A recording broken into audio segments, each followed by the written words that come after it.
Good morning.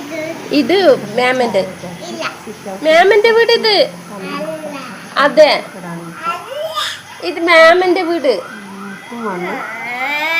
എന്റെ പൂത്തിന്റെ വീട്. തീർന്നാ വീട് മാമൻ്റെ വീടല്ല. അങ്ങനെ പിന്നീട് ഞാൻ ക്ലീൻ ചെയ്യാൻ പോകുമ്പോൾ കുട്ടീനെ ക്ലീൻ ചെയ്യണം. മോള് വിളക്ക് വെക്കുമ്പോൾ അവൾക്ക് വിളക്ക് അങ്ങനെ എല്ലാത്തിനും വാശി എല്ലാം കഴിഞ്ഞ് മക്കാന കണ്ടു. അങ്ങനെ മക്കാന വേണം ഉണ്ടാക്കാൻ. പിന്നെ അവർക്കും കണ്ണാടിൻ്റെ മുമ്പിൽ എടുക്കണം എന്ന് പറഞ്ഞു. ഇത് അവിടുന്ന് കിട്ടിയ ഒരു 100 രൂപയാണ്. പിന്നെ അമ്പലത്തിൽ പോയി. അമ്പലത്തിൽ വിചാരി പറഞ്ഞപ്പോൾ ആകെ പോയി. എൻ്റെ വീട്ടിൽ പോയി.